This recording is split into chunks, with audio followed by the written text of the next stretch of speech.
when the idea for Yelp was just literally at a formation stage. Yelp was thinking about just doing email back and forth. The website hadn't launched. Again, smartphones didn't exist. And Michael said, I imagine in years to come, there'll be a Yelp sticker in a restaurant window right next to the Supergut sticker. Wow. He had that vision at the point that the company was being formed. And Supergut's gone. Yeah. Supergut's gone, but you do see Yelp stickers in restaurants. God, everywhere. I mean, it's the number one player. It's amazing. I mean, he saw the future before others did. This Week in Startups is brought to you by Supergut is the only nutrition brand clinically proven to improve digestion, balance blood sugar, sustain energy, and manage weight. Save 25% on their delicious shakes, bars, and prebiotic mix at supergut.com with code TWIST. Coda is the all-in-one doc for teams. And they introduced an AI-powered assistant to take the busy out of the work. Sign up to use Coda AI today at coda.io/twist. And Mercury. 90% of startups fail. Just 10 out of every 100 make it. Mercury exists to close that gap, helping companies succeed with banking and credit cards engineered for the startup journey. Join over 100,000 companies banking with Mercury at mercury.com. All right, our next guest today on This Week in Startups is one of the greatest modern VCs. He was last on the show in 2015, but he's also been on the show in 2010. We get him every 5 years, apparently. Man, if you were to look at the companies he's invested in, YouTube, Instagram, Square, Unity, MongoDB, Tumblr, 23andMe, countless others.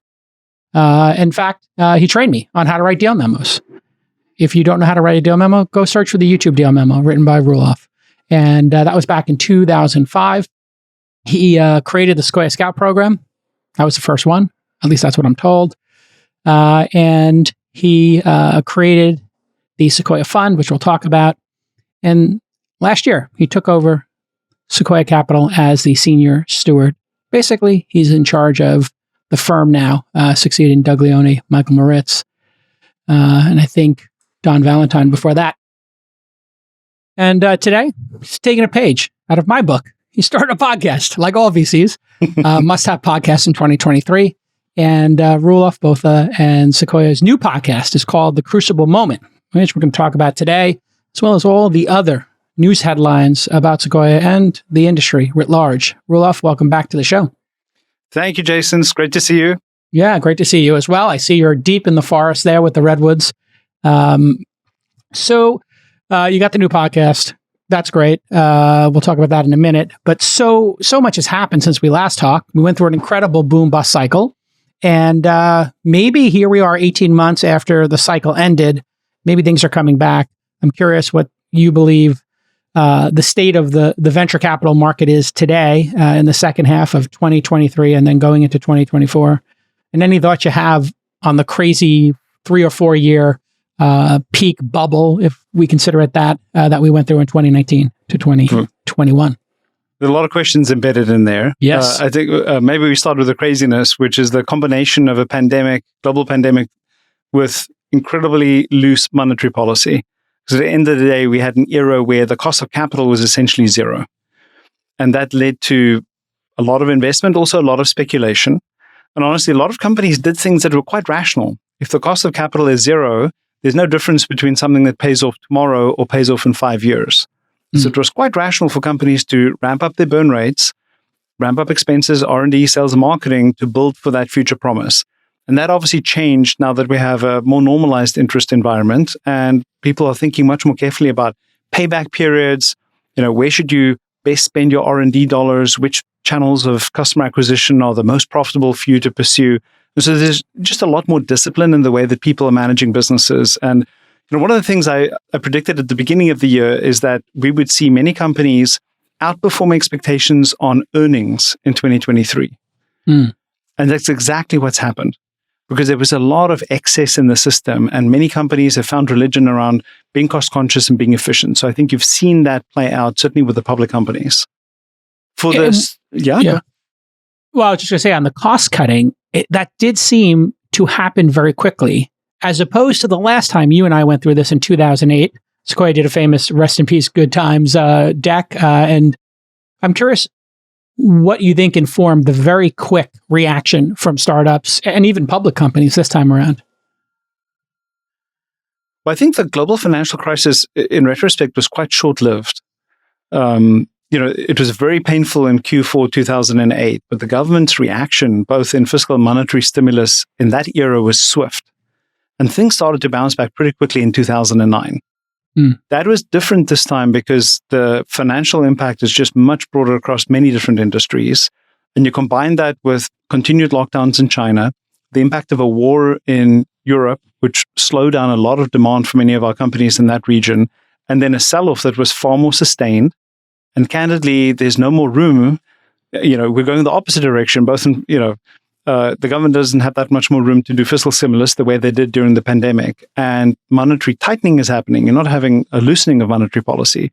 So I think all those variables combine to something that is a lot more protracted. Yeah. And people are feeling that pain and the need to adjust.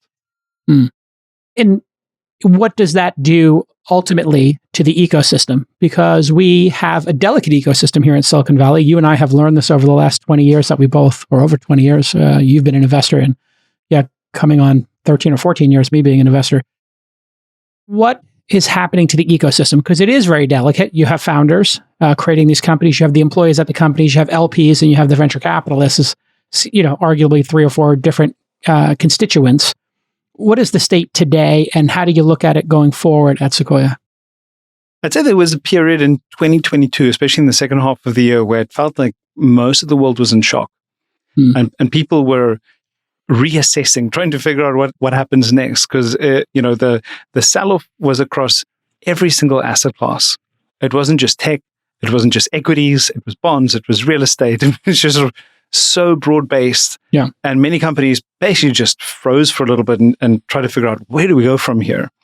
Now, as you know, many of the greatest companies are born in these periods of dislocation. Because the sort of founders who start businesses or build businesses successfully during times like these are truly missionaries. They're not mercenaries. And so, a lot of the marginal ideas don't work. A lot of the marginal companies are not going to make it. And that's sort of a very healthy, natural system that we have in technology in general. And, talented people become redeployed. They start to work on other interesting projects. And so that's part of what we've seen with the renewed enthusiasm around machine learning, and then specifically some of the generative AI capabilities that are now creating another wave of innovation in Silicon Valley. And that's really sort of breathed fresh life into Silicon Valley in a way that I haven't seen for quite a number of years. You've heard me talk about Supergut a bunch. This has been a key part of my health journey. It's an awesome nutrition company that my bestie, David Friedberg from the All On Podcast, started. I love their bars. I love their shakes, especially the gut balancing chocolate brownie bar. It is delicious. They also have an unflavored prebiotic mix you can add to anything. I like to put it in my coffee. You can put it in your oatmeal. Their products are super helpful for weight loss. Why? Well, Supergut's products mimic the effects of Ozempic by boosting your GLP-1 hormone. This helps quell hunger and boost your metabolism, which is a great combination, obviously. And Supergut's prebiotic fiber, that actually alleviates digestive issues. And obviously, the products all taste great. The best part, the team at Supergut actually put the work in and scientifically proved their products work. They conducted a placebo-controlled clinical trial with Stanford last year. That's been published in the medical journal Diabetes, Obesity, and Metabolism. The results were amazing. The participants in this study, they lost weight, they lowered their blood sugar, they improved their metabolic health, and they had improved digestion and so much more. Whether you want to improve your gut health, maybe drop a few pounds like I did, or just feel better throughout the day. And listen, you're busy, you're traveling. I like to bring Supergut with me. Go to supergut.com and use the code TWIST. You get 25% off. Go to supergut.com and use the code TWIST to get 25% off. I've been on this health journey. I've lost 40 pounds. A big part of that, sincerely, was me using Supergut. So go to supergut.com and use the code TWIST for 25% off. Yeah, you talk about that Crucible Moment, and that's the name of the new podcast. Maybe you could explain, and this is a good juncture to do that, what exactly is a Crucible Moment? And obviously, you and I have seen this, the founders who succeed, not the easiest to get along with sometimes, pretty strong-willed, and they always go through some horrific passage in order to get to the new world. So maybe you could explain a little bit your thoughts on that. And the Crucible Moment, I believe you did that in a blog post a couple of years ago, right? That's how you first manifested it? We've talked about it for a number of years. So actually, your comment just now reminded me when I met Don Valentine long time ago when I joined Sequoia, he was alive. And he took me aside in my first couple of months at Sequoia, and he said, Roelof, there's a 2x2 matrix people we invest in. On the one axis, easy to get along with, not so easy to get along with. On the other axis, exceptional, not so exceptional. We normally make money in one of those 4 quadrants. Your job is to figure out which. There it is. So to your point, founders are the people who see, the world as it is and they don't accept it. They change it. They see a vision for the future. I mean, that's just incredible to harness all that energy from founders. So the thing behind Crucible Moments that we've talked about is there's a tremendous amount of execution that goes into building a successful business. But in truth, there are 1 or 2 really important decisions, pivotal decisions that a company faces every year that have an enormous bearing on the ultimate outcome of the company.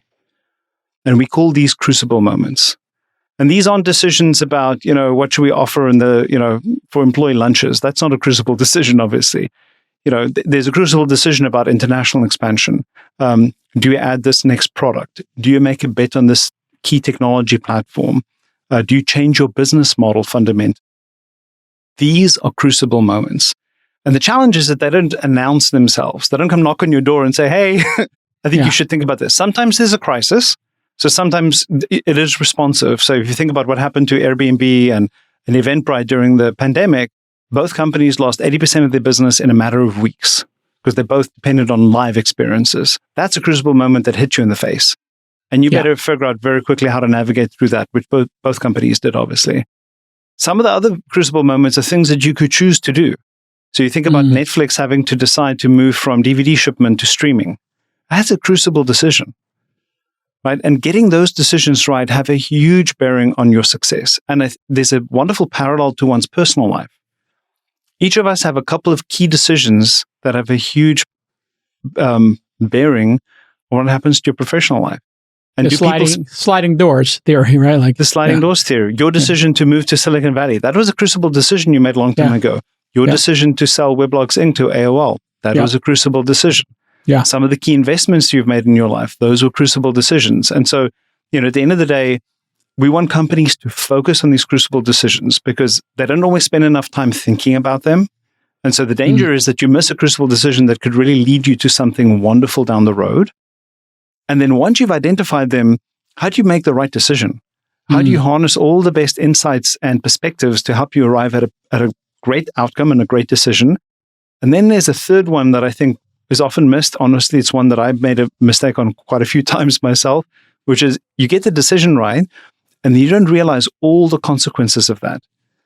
If your business is moving in this direction, you've chosen to become a cloud-first company instead of being an open source company. Well, now you're running a service. You're not shipping software.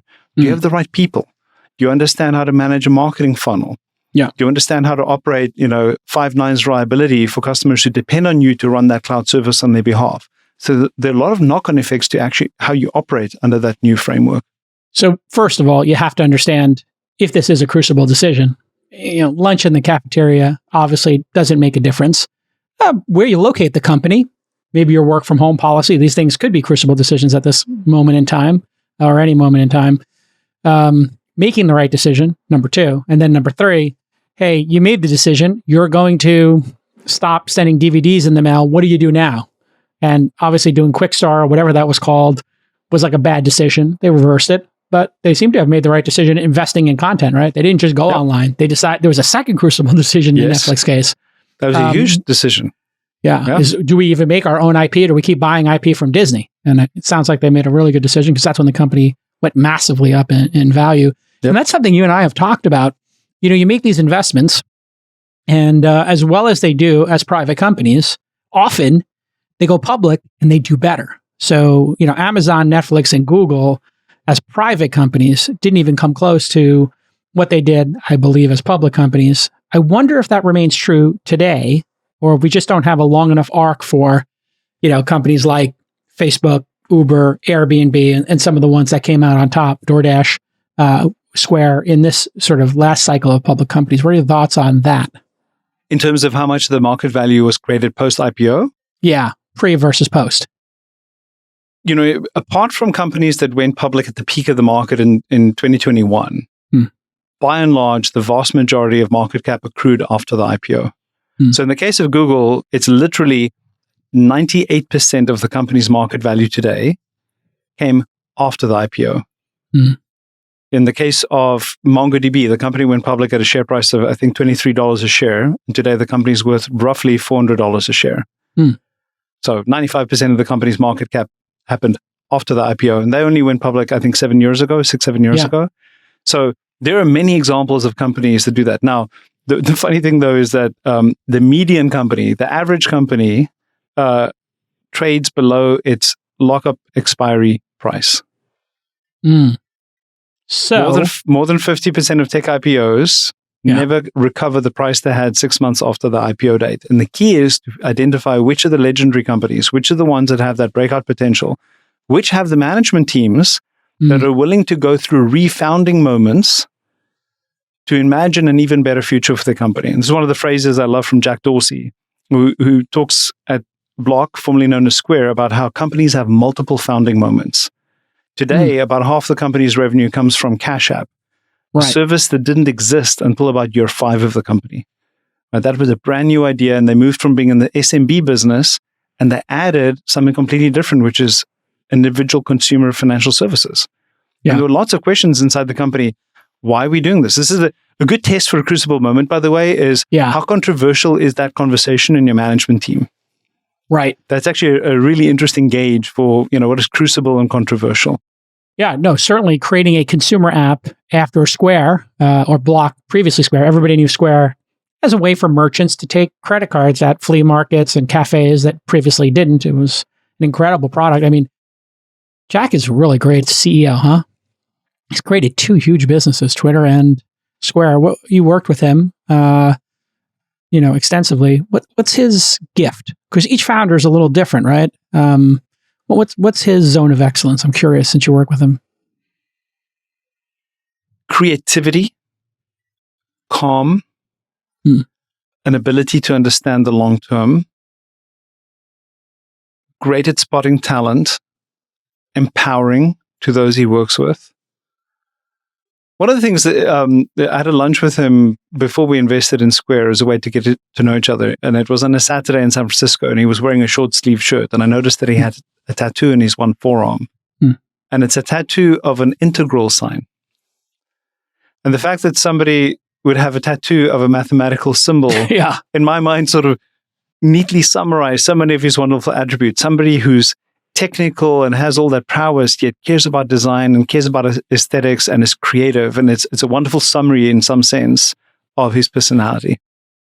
Curious what you think of mistakes, within the framework of Crucible Moments and working with these companies. They also bought like Tidal. That might have been a mistake, a music company. You have Facebook trying different things all the time. They copies a lot of people's products. They launch a Snapchat competitor. It fails. Then they incorporate it into Instagram, etc. Where does taking big, bold swings and missing fit into the sort of Crucible moment and just being successful in general? Well, I don't think anybody gets Crucible moments right the whole time. Yeah. There are many mistakes people make. And I think if you want to build a really successful business, or if you want to have a successful career, you want to get more of them right than wrong, but don't expect perfection. And when companies have made mistakes, I've been part of companies where we have made failed acquisitions. We bungled a business model transition. We thought about going international too early or too late. I've made my fair share of these mistakes. Can you learn from them quickly, and can you course correct? And while there are a small number of these decisions, most of the time they're not fatal. But the real question is, can you harness them to really achieve, the scale of your ambition? Yeah. And it's difficult when you don't realize a decision correctly, but you recover. That's winners never quit. quitter never wins, right? Yeah. You got to keep going. It is one of the great things when you're building these businesses is you can make mistakes. But as you pointed out, are you nimble enough to correct the mistake or even know you're making a mistake? I mean, if we look at Airbnb, Brian went crazy building like 5 or 6 new products all at once. And then I just had him on the podcast this year, and I think he's one of your leading interviews with the new Crucible Moments series from Sequoia. Go search in your podcast player and subscribe now. He told me he had to like get really focused on what got him here. Maybe you talk a little bit about founders maybe not being ambitious enough, or maybe sometimes they have success and they just decide, you know what? I have the Midas touch. Let me see if I can do 2 or 3 or 4 things at once. So how do you advise founders? Because we've seen this phenomenon over and over again, right?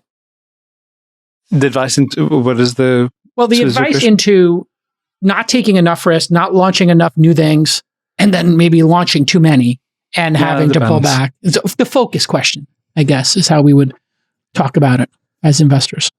Yeah, that's tricky because I think the crucible moments I regret the most are the sins of omission rather than the sins of commission. But the sins of commission are when you maybe have taken on a little bit more than you should have, and you need to digest, or maybe you need to divest, take something off your plate. And Brian certainly experienced that. Part of the crucible moment that was the pandemic really got the company to focus, and he realized they needed to sort of declutter a lot of what they were doing in order to do that. But I'd say more often than not, people settle. They've achieved a certain level of success, and most people are risk averse in that situation. And they don't reach for that next level game that they could be playing. You've built a successful business doing this, and there is this adjacency that you can move into. You're Block, and you've got the Square business, and you could go into consumer financial services too, but you've got a great business as it is. You don't need to do this other thing. And I think that's actually where people mostly squander the opportunity, is going from good to great. It's much easier to respond to a crisis and identify those crucible moments, because humans are just wired to be able to respond in that situation because the alternative looks so dire. Right. So basically burning the boats or just going for it, you might figure it out. Whereas if you don't even try, man, somebody else is going to pick up that business before you even know it's there. And that's where, that's what I worry about most, honestly. Yeah. Interesting. And I'm curious what you think about sort of advice for the early stages versus later stages. In the early stages, there's a lot of advice today about, building for a very narrow audience, a very specific group of people. Sometimes people call it the ideal customer profile, a beachhead, just a very narrow focus, build for one person, build for a small group of people, a title at a company, versus, hey, we got to build a platform here. And you had a company like Unity, which seems to have opened the aperture of their business widely, but they started, very narrowly. So what's your advice there for founders? Are you supposed to start narrow or have a big vision? What's the best practice? I prefer the start narrow piece, honestly. If your vision, but the vision should be broad, but your launch should be narrow. If your launch is wide, think about it. You're competing then typically in a large market that is already served. There are big incumbents. They have so many advantages over you. They've got capital and resources that you don't have as a little company. Much better for you to focus on a small audience who you could serve distinctly well. And then the key is, do you have an ability to extend that? So have you built something that can go beyond that to others? So, if you think about the democratization of technology, Square started off literally with the merchants at flea markets, as you pointed out. Yeah. And then they've slowly added more and more software capabilities that today you have merchants that have multiple locations or multiple restaurants that are able to use them because we've added more capability over time. But if we try to serve them initially, that would have been too difficult. So in the same way, Unity started off with indie developers with very lightweight games. And over time, they've improved the physics and they've improved the capability of their software. And now people can make AAA titles with Unity. But that's not something we could have done out of the gate. So that would be my advice. Start small and build. One of the canonical examples is Facebook, honestly, where initially they really satisfied the users who were on college campuses. And in 2006, a lot of people wondering, and Facebook at that time was slowing in its growth, and people were saying, well, I don't think this thing will ever go beyond colleges. I'm not sure there's a value proposition for, the middle-aged demographic. But Facebook made sure that initial user base was had a very high net promoter score, that user base loved the product. And from there, you can extend and grow. What do you think the right temperament is? Because I've watched you add partners at Sequoia. I've watched people not be invited back, maybe, for another fund. Obviously, you have people who stay there for a long time, decades. But you're now responsible for building the next generation of investors. A lot of controversy around what makes, or debate, I should say, what makes a great investor. Some people like operators, some people like analysts. What do you think makes for a great venture capitalist in technology? So to channel one of my partners, there's this element of being driven and having a heart of gold. And that's a recipe for success at Sequoia. And being driven means that you have this drive for excellence, the relentless pursuit of excellence. And that comes in two flavors. There's an element where drive means you show up every single day and you do the work every day because you love it. But you also have an extra gear and you have a killer instinct. Because you need to know that on this given Wednesday, you've just met an absolutely fascinating company and you need to drop everything else and you need to prioritize.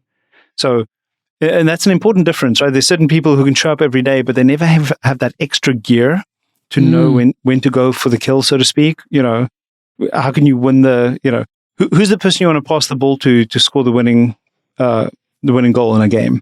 Yeah. Right? That's killer instinct. Right. And you need to have a heart of gold because we work as a team at Sequoia. So it's absolutely crucial for us that this person needs to play well as a team. That may not be necessary at other venture firms.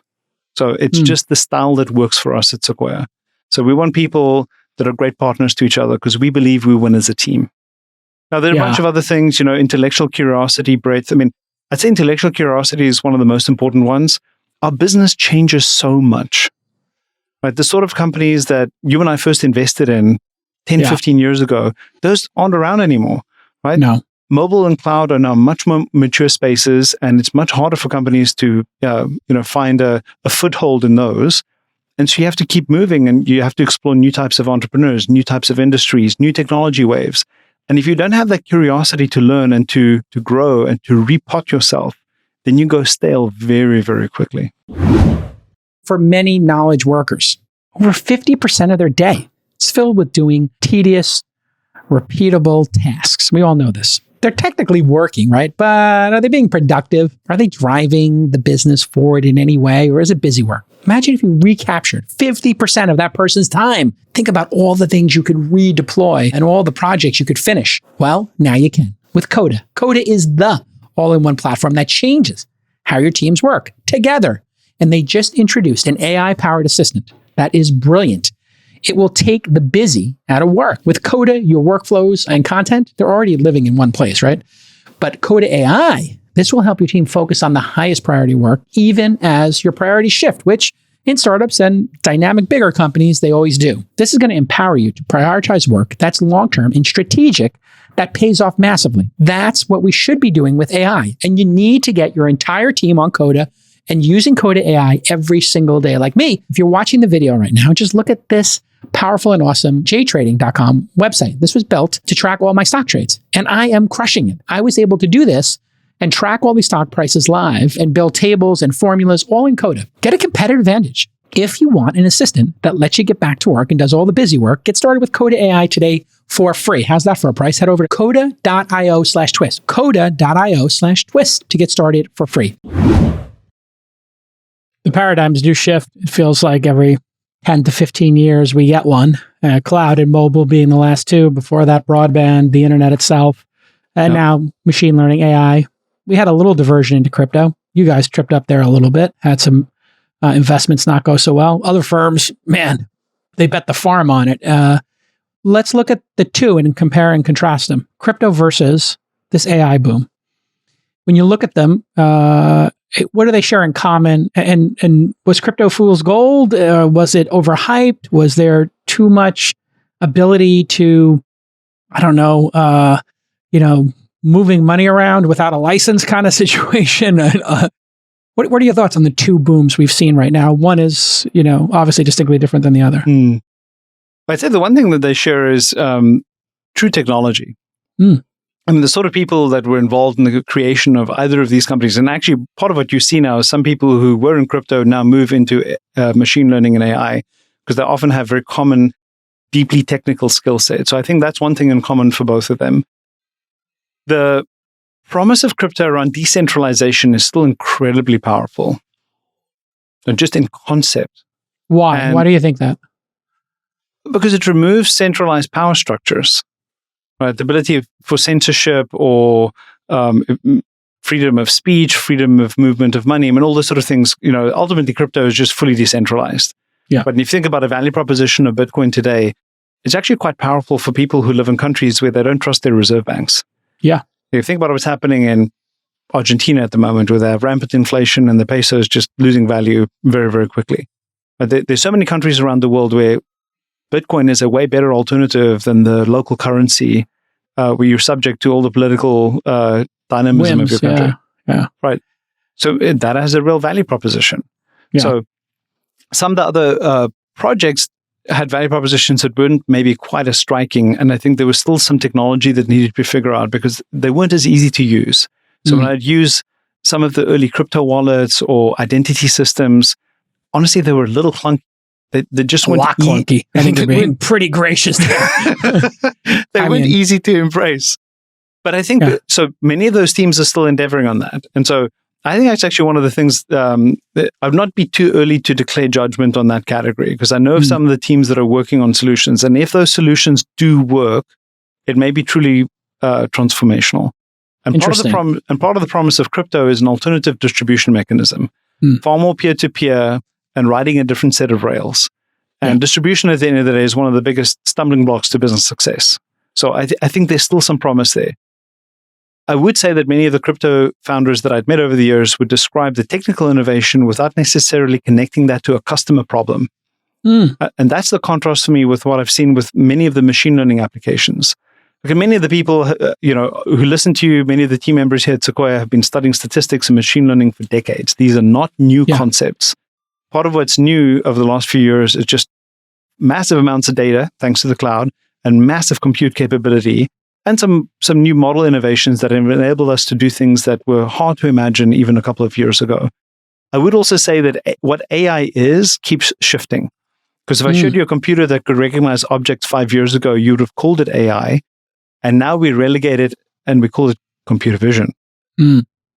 Yeah. At one point, a self-driving car was considered AI. Now it's just a self-driving car. So humans will keep changing the definition of what AI is by then. Pretty quickly to like incredible experiences. It's like, we know what's in this photo. Now it's like, we know what's in the photo.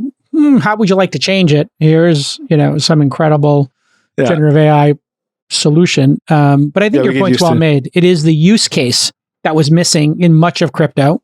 And you're saying, hey, listen, these are smart teams. Maybe they will actually connect the promise of this very complicated technology.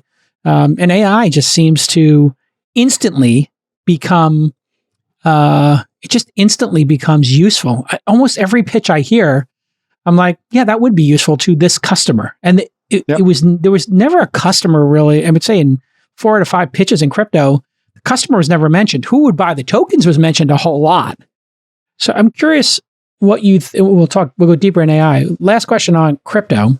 What should the United States do in terms of a framework? You and I in the venture space, and with the Sequoia Fund, in the public space, we are subject to a lot of rules and regulations. The SEC is very, very clear, very detail oriented, and takes enforcement seriously about what we do for a living.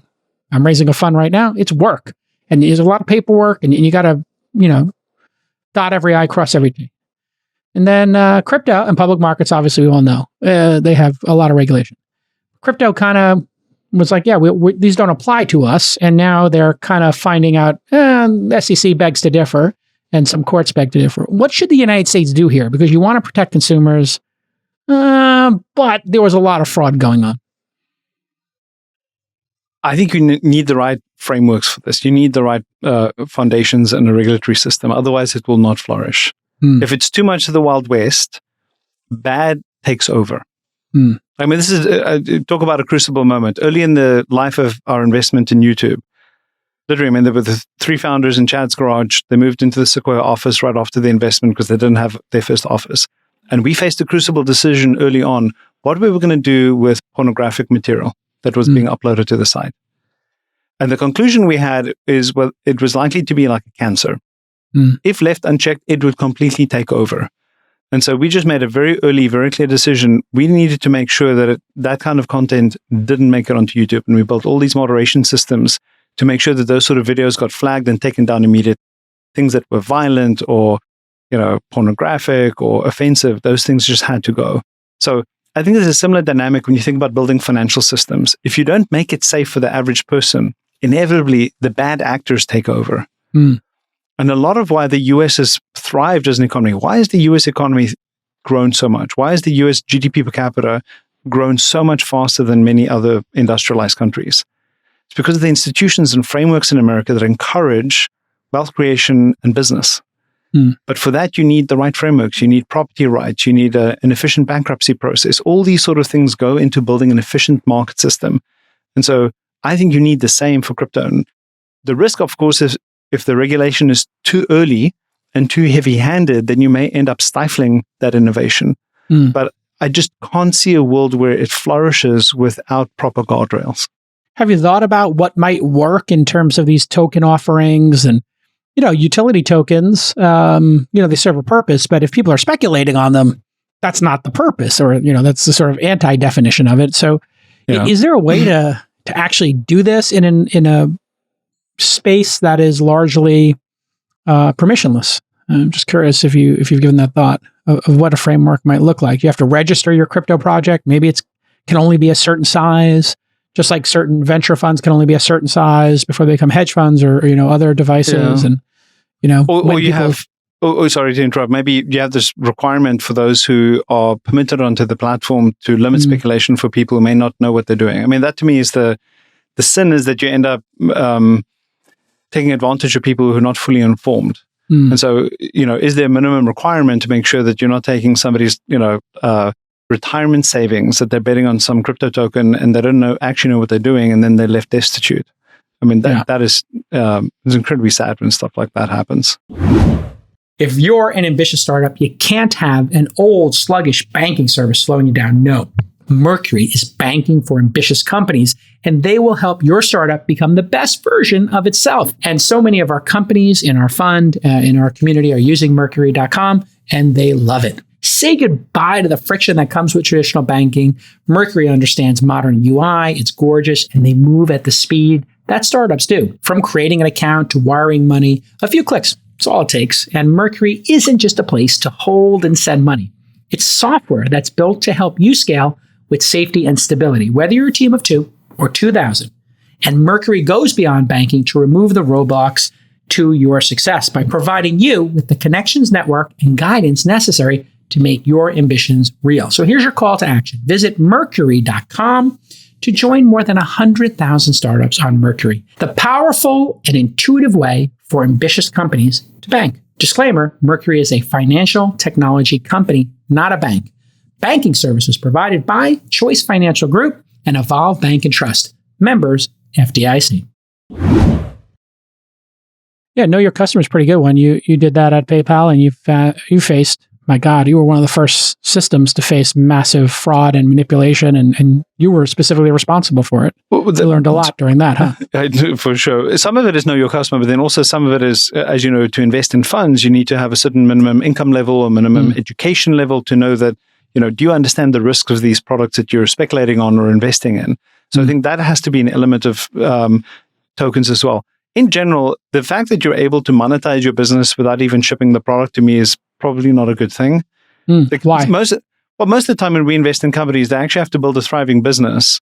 And then at some point, 6 months after an IPO, even you have a lockup period before insiders can sell shares, right? Because you've built value for others first. And I think part of what got twisted in some of the crypto projects was that you would have people cash out on tokens based on an idea when nothing had yet been built.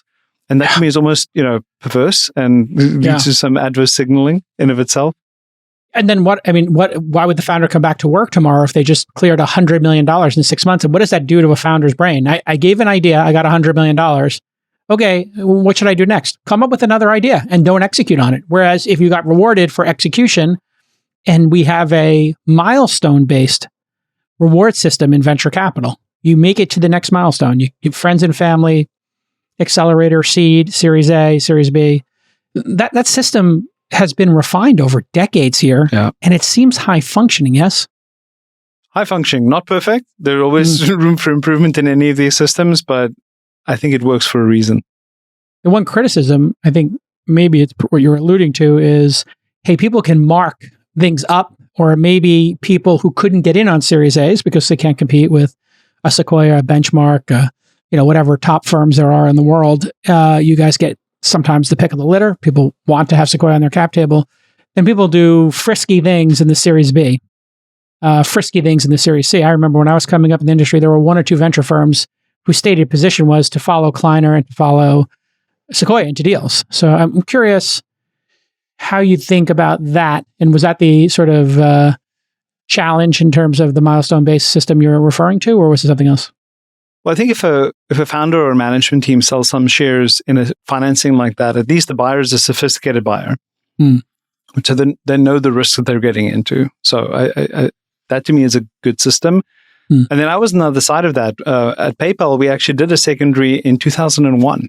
Wow. A lot of people make it as though it's a very recent innovation. It existed back then. And it was a relatively modest amount. I went from being a person who still had student debt to repay, and I had $30,000 in my bank account because we did the small secondary in the summer of 2001 at PayPal. Yum, yum. I felt so rich. It was an incredible feeling to not have student debt anymore. You just paid it all down at once. I was done. And I can go on a vacation for the first time. It was pretty liberating. Yeah. But the other thing it did was when eBay came knocking in August that year, offering an acquisition, it gave us more of a backbone because we'd all taken a little bit of money off the table and we weren't desperate. And so I've been a big fan of companies. Now, at that point, PayPal was approaching profitability. We probably had on the order of 50, 60 million in revenue at that point annualized. And so we were building a real business, and it just gave us the confidence to keep going. And for that reason, I've been supportive of founders being able to take some secondaries because I just think it's unfair for them, to wait 12 years before they take a penny off the table. In the meantime, they want to buy a house or, pay for their families, well-being they have and things kids, like that. They're taking a small salary. Yeah, it makes total sense. That's completely reasonable in my mind. And then it better aligns our interests because it'll probably make them think a little bit long-term because they don't have all their eggs in one basket anymore. Yeah, so I'm totally cool with that. That was when I came up as an entrepreneur and we got offered $30 million for Weblogs Inc. and it was 18 months old, it really wasn't secondary as a concept.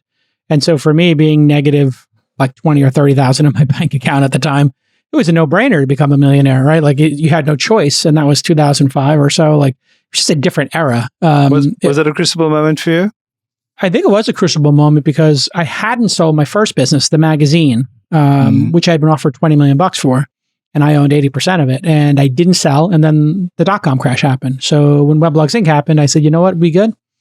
Yeah, being a millionaire and not having to worry again. And I can always build another business and have since then. So yeah, these are challenging decisions to make, but sometimes they're pretty obvious, right? Let's talk a little bit more about Sequoia and you taking over the stewardship of it. This has been 20 years in the making, about? Yeah, I've been in Sequoia for 20.5 years. 20.5. And so you took over after 2 decades. I told you about 5 years into us being friends that you would. Pretty clear that you were going to take over at some point. What did you learn from the previous stewards? What was the training and why did they pick you? Thank you. Let me just say, one other thing that's important is things are a lot more gradual on the inside than may appear from the outside. So Jim Getz and I started to take responsibility for the management of our venture business here in the United States in 2010. Yeah, I remember. Yeah. Then in 2017, I actually became responsible for the overall management of the US and then Europe business.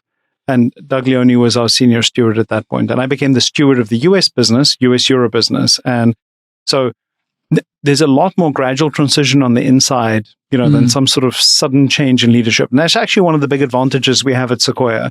As I mentioned earlier, when I joined, Don was still coming to partner meetings. Yeah.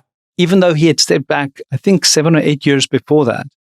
And, he was an advisor. He was the founder of the firm. And he would offer advice when called on, but wouldn't interfere with the younger generation. He would maybe quietly give them some perspective, but respected them to run the business. But we had this overlapping generations at the partnership. And so even, now, Doug continues to come to meetings. I speak to Jim Gates from time to time. We have this ability to draw on the experiences of people who've seen different cycles, seen different waves. And it's a wonderful partnership where, you're not hiring a fresh team from scratch. We benefit from each other's experience. The other thing is, and it all harkens back to Don not calling it Valentine Capital in the first place. He called it Sequoia because he wanted to build a partnership that would outlive him. And nothing better than to call it this tree that lives for over 2,000 years, here in California, a tree that's only native in California, along the US West Coast. And so a lot of that comes down to what sort of people do you recruit? And how do you manage and mentor them? Because when I look at some of our younger team members, they're not here to work for me. I look at them and I think, do you have the potential to inherit this wonderful business? And will you treat it with a sort of respect where you, in turn, will be a steward and turn it into a great partnership for future generations that will serve future generations of founders and serve our limited partners who, they're foundations, endowments, nonprofits.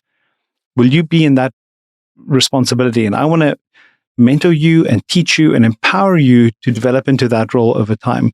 And that's a kind of mentality that we have at Sequoia. That's what it means to be a steward. How old is Sequoia now? Was it formed in 77 or something? I'm trying to remember. 72. Wow, I didn't realize it was that old. 51 years, yeah. 51 years. So now you have your own Crucible Moments, all this effort you put into working with founders and trying to understand their business. Sequoia is a business. You guys added a ton of products over the years. Venture changed a lot over the years. Lots of people raising funds quicker, having multiple funds. You made a bunch of decisions, I think, over the last couple of years. I don't know if they were yours or collective or steward moments, but you had your own Crucible Moments. So let's go through them. Heritage Fund was one. And then I guess the shuttering or rebranding of Sequoia India and China. Those are the ones that are in the news a lot. How did Sequoia come to those decisions? And I guess they would be Crucible Moments, yeah? Yeah, there are Crucible Moments. I'd say if I recount a couple of the other ones, it was a decision to build an integrated growth business alongside our venture business. That was a decision we made in the 2006-07 timeframe to actually build a dedicated team. When I arrived, we had no dedicated team members focused on the growth business. It was an afterthought for the venture team. Wow. So after making investments in the Series A, Series B, there are going to be Series D, E, F, bridges before things go public. That's a different style of investing, and it's two different teams at Sequoia, yeah? And two different funds. Two different teams. Now, we're one team, and we share one office, we share one space.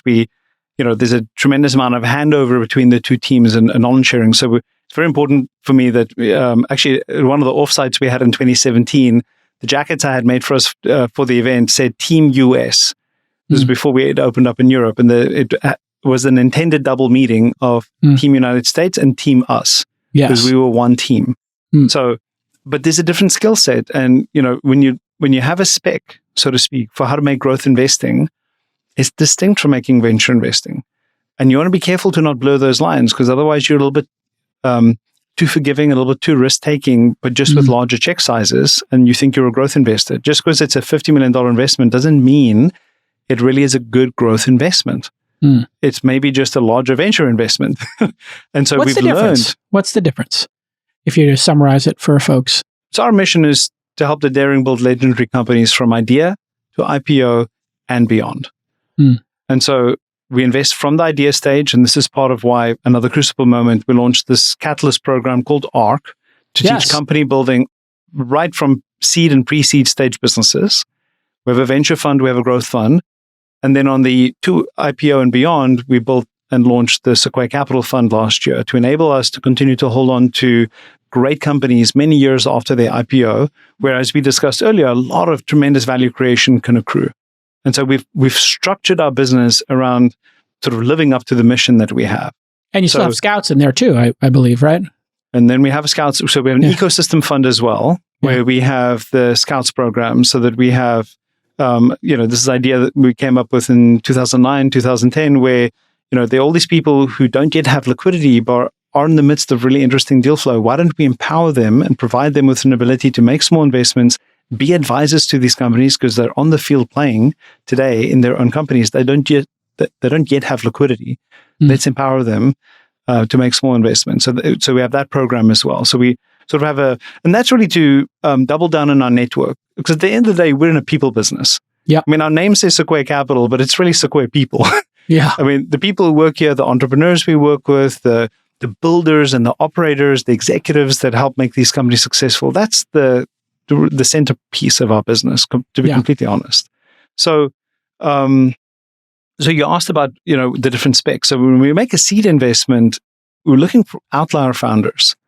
And by outlier, I don't mean 1 standard deviation or 2 standard deviations, probably 3 standard deviations. And it doesn't just mean IQ, by the way. I mean, it's not in that context. Just people who are exceptional, people who will knock down walls to build their businesses, people with grit and perseverance. So we want outlier founders. We want positive market dynamics. Doesn't mean a big market. It's what we think will be a big market tomorrow. Are you on the right side of history? That's how, those sort of questions, the space that you're in. And then for a seed stage investment, we want to have a novel insight.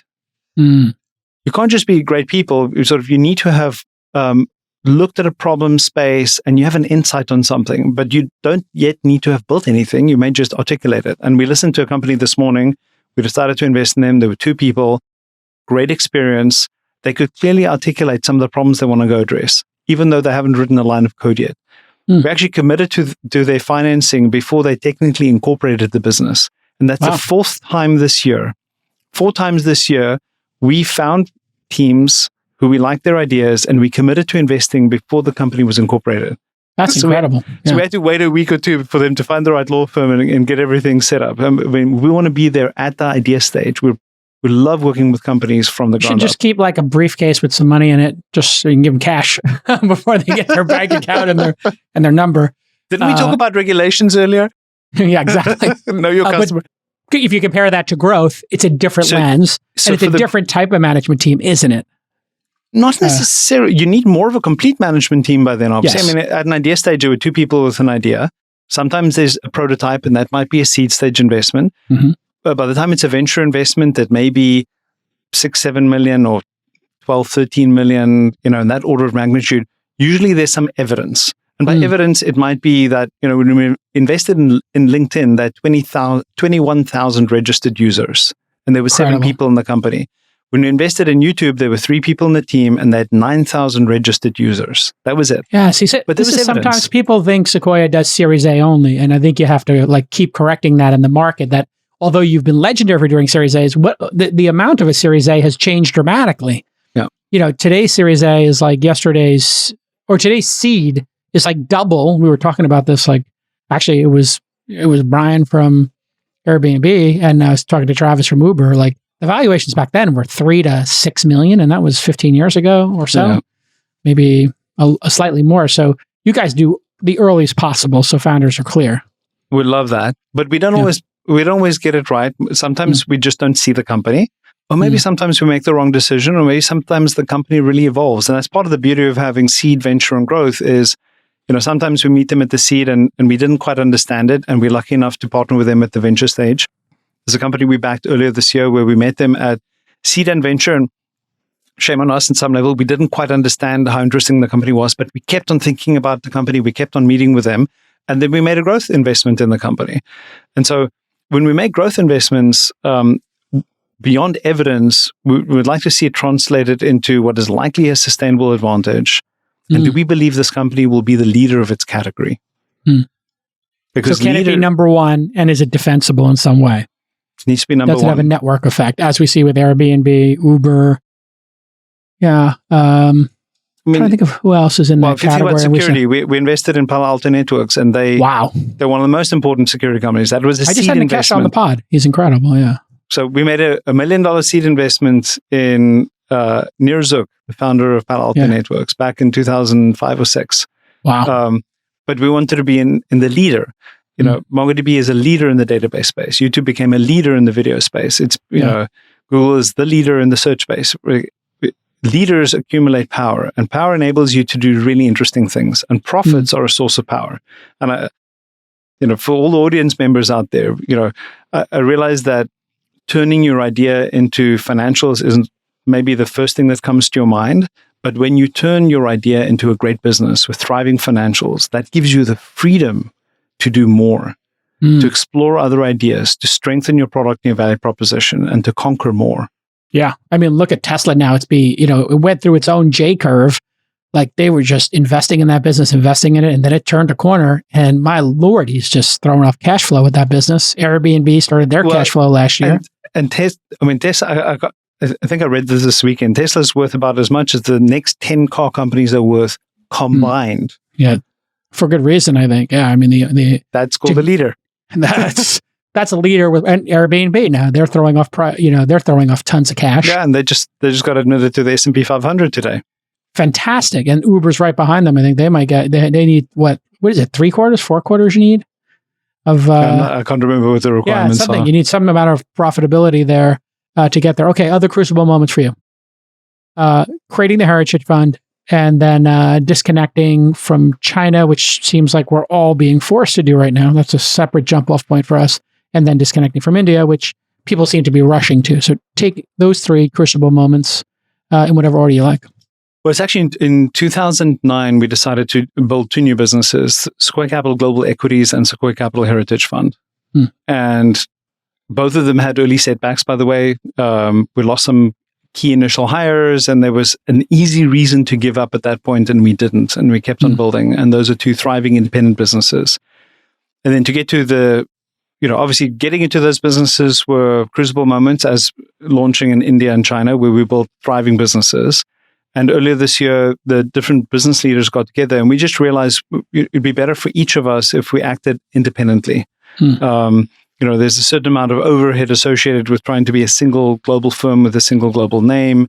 And each business is a leader in its own category. And we just thought we would do better just truly, embracing that independence, because we were independently owned.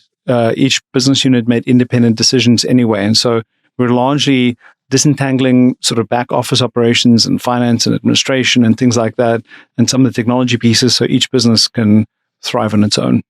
And that was a crucible decision. These are people that I've worked with in some cases for 17 years, people who I admire, people who've built incredible businesses. Yeah. I mean, at some point, things can get too big and be unwieldy, and they might be better as verticalized. I think Gary Tan, our friend from Postgres and now running Y Combinator, I think the first thing he did was shut off the growth fund. Or the continuity fund, I think it's called. Yeah. And so I was like, well, that's an interesting decision. And listen, if do you want to compete with the people you're providing an inventory of startups to? That seemed weird to me. And also, like, you got to focus on something, right? Like, it's kind of hard to do both of those things. It seems like a reasonable decision. It lightens the load. And you see this in many of the companies in industry as well. There was a period of excess, and I think there's a Jim Collins phrase, the undisciplined pursuit of more. That's a good phrase. We've done this, let's add this, let's add all these things. And a lot of the companies that I see right now, part of the reason they're able to make these fabulous earnings that you're seeing this year is many of them have realized, it seemed sensible to do these 5 things.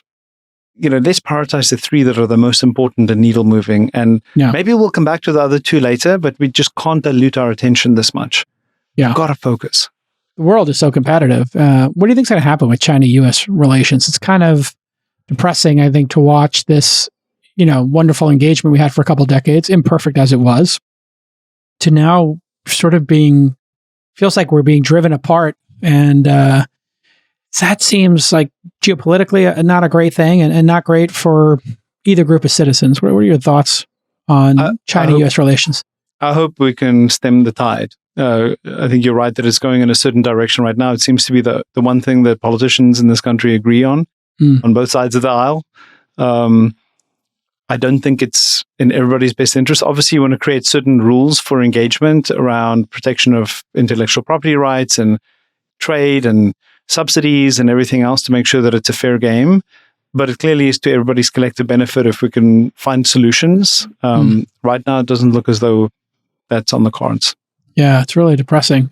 Just as imperfect as it was, it feels that imperfection, imbalances and all, IP theft, feels a lot better than the alternative, clearly. Crucible Moment with Heritage. I'm sorry, Sequoia Fund, not Heritage. Sequoia Fund, that Crucible Moment, you decide, hey, 98% of the market cap of Google is post. These things go in public. And you help LPs, the best ones in the world, get to know these companies, invest in them at the earliest stages. Why wouldn't you stick with those companies when they go public and capture that 98%? And you have pretty good insight into those companies. So walk us through that decision. Obviously, timing wasn't perfect because you built it like maybe the year or two before the market had a correction. So how's it going? And how did you make that Crucible decision? You mentioned before, hey, sometimes Crucible decisions get headwinds. So explain. Yeah. As we've talked about, the idea stemmed from, first and foremost, could we generate better returns for our LPs? But because when we distribute shares to our LPs, they run an endowment with many different asset classes. They invariably sell the shares that are distributed to them because they have needs. It's a university endowment or a foundation that's giving away money. And so they'd sell the shares. So if we have a very strong point of view that this company could compound long-term, in some sense, they're not benefiting from that when we distribute too early. But we don't have a mechanism for it because, 50 years ago when the industry got going, they created this idea of a 10-year fund life in venture capital. Yeah. And we've been operating under this. I mean, how many industries are still operating with the same rules that were designed 50 years ago? Very few. Even look at sports. We keep changing the rules slightly so the games become more entertaining and there's dynamism to it. But no one had done that for the venture industry. And so the idea behind the Sequoia Capital Fund was to revisit this idea that there should be a fixed lifetime of a fund because, I'm on the board of a company called Natero. We first made $1 million seed investment in 2007. It's a $5 billion public company today, and I'm still on the board, and it's, 16 years later. And so why would we put an expiration date on our relationship with a great founder and a great company? So that was part of the idea is, can we generate better returns? And you might have owned 5 or 10% of that company. I mean, that's not an insignificant position. And we should, keep holding that position for the long term when it's a winner. Yeah. So, but how do we create a structure to do that? Because that old fund, the old fund construct just didn't allow for that because it had this natural expiration date, if you will. So the Sequoia Capital Fund would enable, at the point that we make an initial distribution decision of a company, that those LPs who wanted to take their shares because they needed to fund their operations or their great cause could do so. But those who didn't could roll them into the Sequoia Capital Fund, and we would hold those shares longer and benefit from that continued appreciation. And we'd obviously maintain our relationship with these legendary founders and their companies. It also offered enormous administrative simplification for us internally at Sequoia. It just makes fundraising and all the logistics around operating our business simpler. So that was a lot of the motivation for it. Now, we had a record year for distributions in 2021. Even though we knew the Sequoia Capital Fund was on the horizon, we did make wonderful distributions for our LPs. And then when the fund launched in early 2022, we did start to move some of our better companies into the fund. And obviously the fund had a rough year in 2022 as every single asset class on the planet seemed to drop precipitously. Overall, the fund is doing very well. Year to date, the fund is up very strongly. We've outperformed the NASDAQ composite so far this year, which is the benchmark that we have for performance for the fund. And we're very happy with it. But it's still very, very early days. I mean, it's just over a year that we've been operating this new structure. Yeah. It's good to have some things face headwinds, I find, because it makes you better at what you do. Well, test your resolve. Yeah. Certainly test your resolve. And, one of the things, we have this lovely framework that one of our teammates here at Sequoia came up with, which is 4 I's, which is idea, initiative, iterate, impact. So, because a lot of times I hear people say, well, but I had this idea 2 years ago. Yeah, okay, but did anybody actually take initiative and do something with that great idea? It's not enough to have an idea. You also need to take initiative. Then you need to iterate because it's never going to be right the first time. If you worry about being perfect in the first time, you'll never launch. Right. So be willing to accept those initial imperfections, get it out there, but understand that you're going to have to iterate. You're going to have to make adjustments and changes and refine it as you learn. And eventually you'll have impact. Yeah. And so right now we're in that iteration phase. So we had the idea, we took the initiative to launch it. We thought of a lot of things, but we didn't think of everything. And we keep on refining and learning and making it better. Ballpark, how much has the venture business deployed during this last cycle? And then what did you return? I've heard some pretty outstanding numbers, a couple of billion. For Sequoia or for the industry? For Sequoia. Yeah. I think you guys have deployed like $2 billion in the venture business. Well, for I think the stat that you're talking about was with the $2 billion that we had deployed, we had generated 34 in value. That's extraordinary. 34 billion. So that's an enormous gain. And those are realized gains, by the way. So that number excludes all the value of shares that we still hold and all the wonderful private companies that we still own. Yeah, it could go up. Almost certainly will. Yeah. Yes.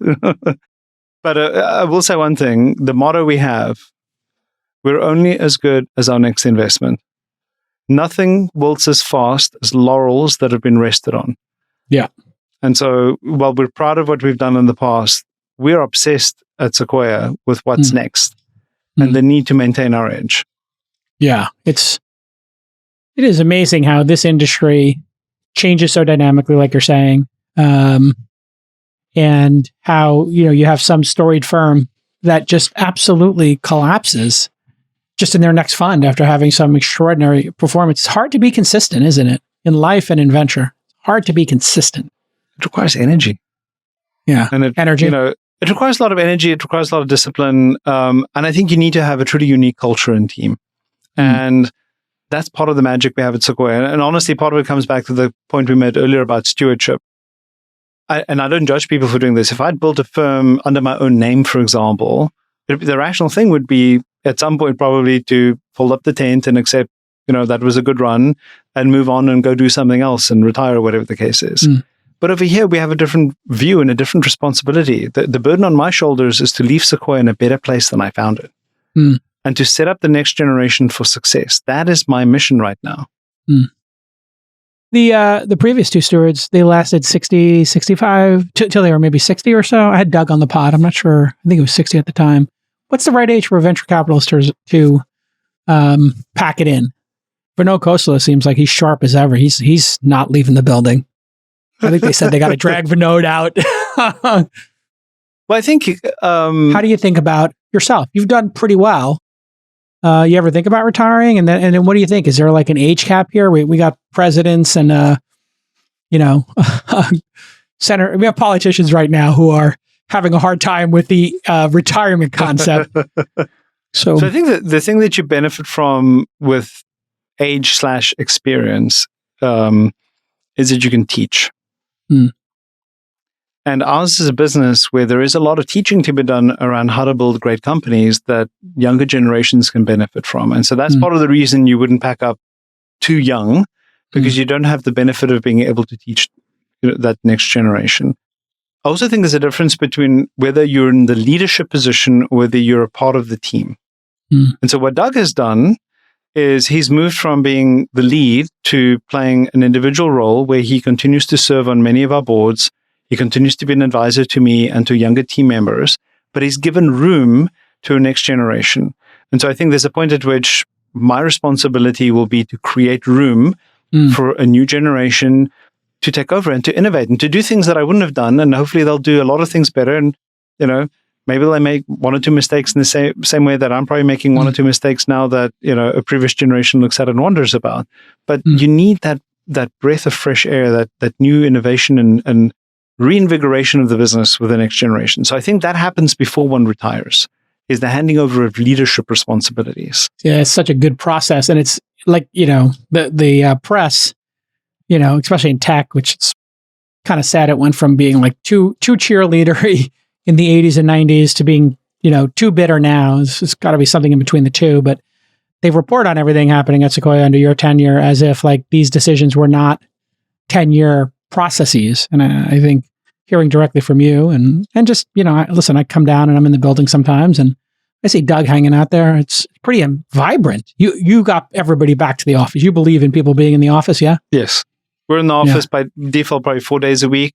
Our business is a little bit flexible because you might be out at a board meeting. I won't be in the office tomorrow and Thursday because I'm actually at companies, joining board meetings, engaging with management teams, or I'll have to go visit companies. So, being desk bound as an investor is probably not the recipe for success. But there's so much to benefit from being together in person. I mean, last week we had our annual offsite for the investor team and spending, 2 days together in an intense environment and just talking through some of the issues and brainstorming on things that you could do. And all the cues you get from nonverbal communication just makes you so much more effective. You got any like offsite tips? Anything you like to do at the offsites now that you're in charge of approving them and running them? Do you get people in a drum circle? Guys... Going to Sweat Lodge. How do you make these decisions? I think that pickleball. We did that last year. That was actually the first time I played. It was a lot of fun, but we didn't have time for it this year.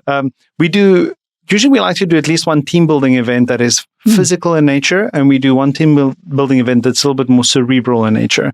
And so at our offsite last week, we had to change tires.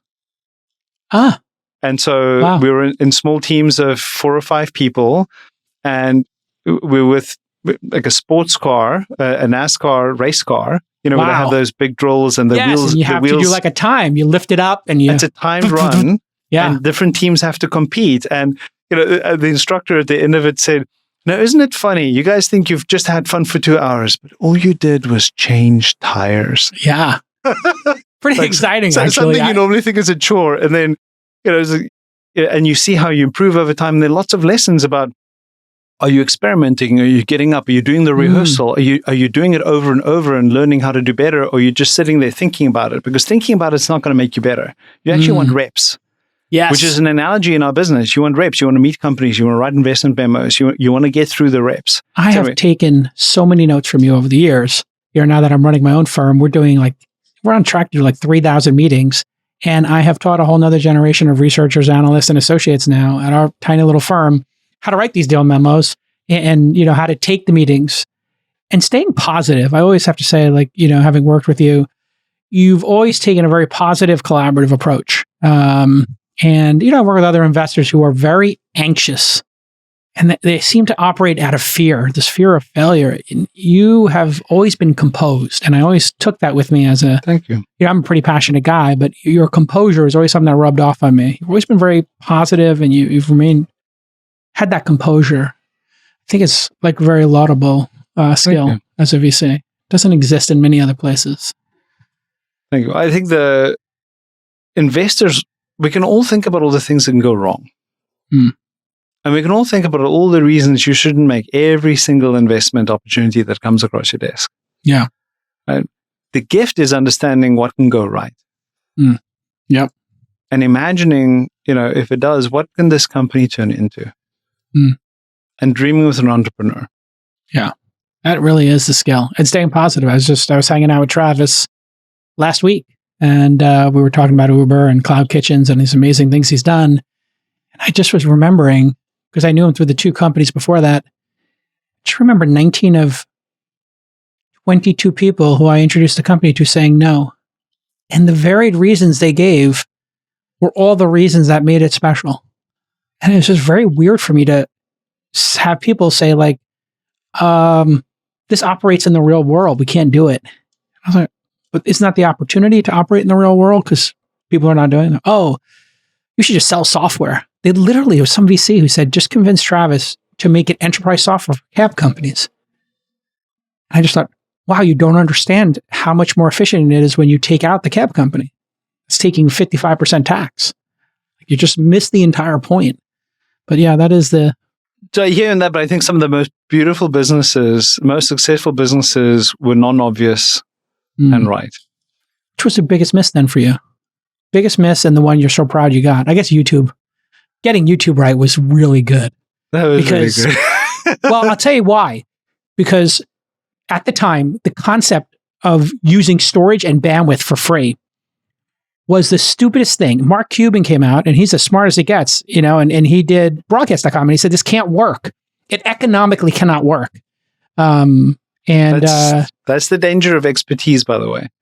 Sometimes sometimes there was a movie once, like the Man Who Knew Too Much. Yeah. Like sometimes there's a risk that you know too much about a particular sector, but your knowledge may be dated. I knew a lot about financial services at one point because I was in the industry, but I can't transpose what I knew 20 years ago to what the industry is today. And so I've often seen this, people who knew a lot about security who missed the next security wave.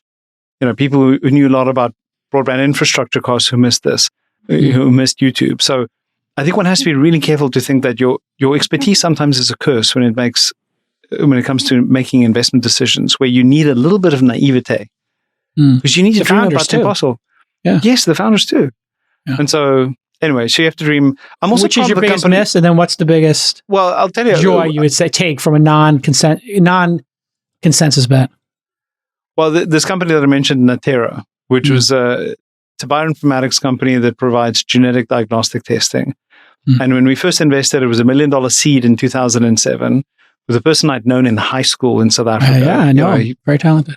Matt, yeah, he's a Stanford PhD, switched to in electrical engineering, and then he went back to learn about biology and genetics, started this company.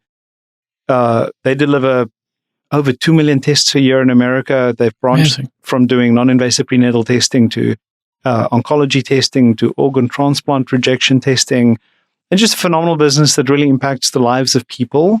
And it started with such a small idea in a small market. They were only addressing the IVF market initially. Back to your earlier point about the ICP, they had a very small market initially, which is the 150,000 IVF cycles in America every year. Or at the time, that was the number. And eventually, they were able to get to broad-based prenatal testing, and there are about 4 million births in America a year. So that was orders of magnitude more market opportunity. Now they've opened up the aperture and they've added oncology screening, right? So they took an initial market, they were very successful in that market, and then they leveraged their technology expertise to broaden into adjacencies. And so their TAM kept growing. Yeah. So anyway, that answers that boldness we were talking about before. Yeah, that's a great one to be proud of. Biggest miss? You had to have missed some things. I know people don't like to talk about their anti-portfolio, but you got to have one that just still burns. You introduced me in 2007 to a little company called Twitter. It was your introduction. Thank you very much. You're welcome. This is what got me the job as a scout, by the way. I think this was the origin of the scout program.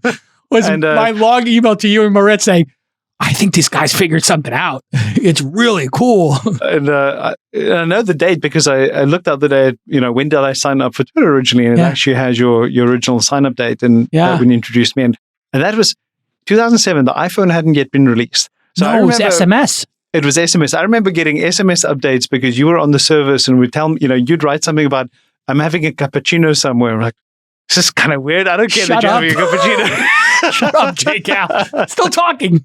And I didn't quite get it. And I'd met Jack at that point, and Ev was there. Ev was the person giving the presentation, and we had an opportunity to invest early on, and I didn't quite get it. And I kept on thinking about that and trying to learn from, my failure to imagine what Twitter could become at that time. I think it was more obvious by the Series C, I'd say in early 2009. Yeah, Obama had gotten on at some point, and it went beyond like me and Robert Scoble. Yeah, it was the Arab Spring had happened, and so at that point, I think it became much more obvious. And at Ashton that point, Kutcher, I got on, I think. Yeah, we tried to engage, but at that point, the ship had sailed, and we missed the opportunity. And so that to me was a big regret. But obviously, I was able to partner with Jack on the next company. So. Well, it's such a long game here. It's one of the things I like about this industry is like we all get to see each other over and over and over again. And I think it's more collegial than maybe people think, like it's, you remember these sharp elbow moments, but there's so much great collaboration. I remember, I don't know if it was, I think it was Michael Moritz who said it to me at some point. He said, well, no conflict, no interest. And I was like, yeah. Also, honor amongst thieves. I don't know. Yeah. What would you learn? I'll just rapid fire. What'd you learn from Michael Moritz? What made him great? His ability to imagine. Big thinker. We met with Jeremy Stoppelman and Max Lefchin when the idea for Yelp was just literally at a formation stage. Yelp was thinking about just doing email back and forth. The website hadn't launched. Again, smartphones didn't exist. And Michael said, I imagine in years to come, there'll be a Yelp sticker in a restaurant window right next to the Supergut sticker. Wow. He had that vision at the point that the company was being formed. And Supergut's gone. Yeah. Supergut's gone, but you do see Yelp stickers in restaurants. God, everywhere. I mean, it's the number one player. It's amazing. I mean, he saw the future before others did. Your three compatriots at PayPal, Elon, Peter, and Sachs. Also, Stanford colleagues. Give me the one-liner on what makes each of those individuals so extraordinary at what they do. For Elon, I'd say it's first principles thinking. And the ability to break things down, first order issues, thinking ground up. The work ethic too, huh? I mean, that's something you only see over time. I mean, that's a given. But that's extraordinary. I mean, his ability to work, having hung out with him. Peter works, David works, Max works. True, I mean, work ethic is so important. I mean, I'm sorry. I feel like at some point that's a necessary condition for success. Yeah, it's a baseline. It's not sufficient, but it's necessary. Got it. All right, give me the next guy. Peter is a strategist. I mean, part of what I thought was, and talking about Crucible Moments, it's actually one of the things that started me thinking about Crucible Moments was there were days where Peter might not be at the office on a given Thursday morning. And so what's Peter doing today? And I started to chat with him about what he was doing. And he would take time to think about what was going to happen. What were the chess pieces? And obviously he was a chess player, is a chess player. Thinking about what happens as the games evolve between us and Visa, MasterCard, or us and eBay, or us and, other financial services, big banks that were trying to kill us at the time. And Peter would take time to think, not scurry around doing busy work, running from meeting to meeting, just clear your mind and think about what are the key decisions we need to make. And so Peter's ability to really hone in on key questions to answer and prioritizing those is phenomenal. I really admire that. He's such a strategist. Such a clear thinker about these issues. Yeah, I agree with that. For David, the thing I admired most was his sensibility for great product and design. Interesting. Because he was an ops guy. Well, he ran product before he became COO. Yeah. And I remember when I was interviewing at PayPal, David was one of my interviewers. And like part of what we did is he put up a mark of how he imagined the pages might look like for PayPal. And he and I would brainstorm on, what if the flow was this? What would the next button do? What would you ask for next? What makes for good design and flow? And David was also just so open-minded at continuously thinking about what makes for a great user experience, an end user experience. And I think that's informed a lot of his success as an investor as well. Now that he runs his own investment firm and with the other companies that he started was that empathy with customer first and what is the customer's experience. Fantastic. Yeah. All right, listen, I kept you for over an hour. I get you every 5 years, so I'll see you in 2028. I'll see you before that, but we'll do another pod then. And just thanks for sharing, being so honest and wisdom and the support over the years, not just for myself, but countless founders and also countless investors. I mean, if you look at that Sequoia Scouts program, I think there's been like hundreds of scouts over the years. Yeah. Yeah. And it's one of the best performing funds. And just remember those first meetings at the Rosewood. And it was like Sam Altman, me, Brian Sugar. I'm trying to think who else was in that early cohort. Matt Rabinowitz was in that cohort. Matt Rabinowitz. I mean, it was a really fun, crazy concept to just give a bunch of lunatics, 25, 50, 100K checks and say, go have fun. Really was, and it really launched my career as an investor. No good deed shall go unpunished. Now you've got all these crazy competitors out there. But no conflict, no interest. I mean, it's really the great thing about the network in this industry. The goodwill in this industry is so underrated. People are so negative on tech and business and entrepreneurship right now, which is so weird compared to how we grew up. We celebrated entrepreneurs up until like 2000. Now we just want to take them all down. But the truth is, like, who else is going to innovate in the world and create all these amazing product services that push humanity forward? And everybody is so generally supportive here in Silicon Valley. Somebody comes in and needs advice or needs an introduction. It's almost like the whole place mobilizes. We're serving a greater good. I agree. All right, everybody, back to work. Roelof Botha, the The steward. I'll take an iced tea if you got it there.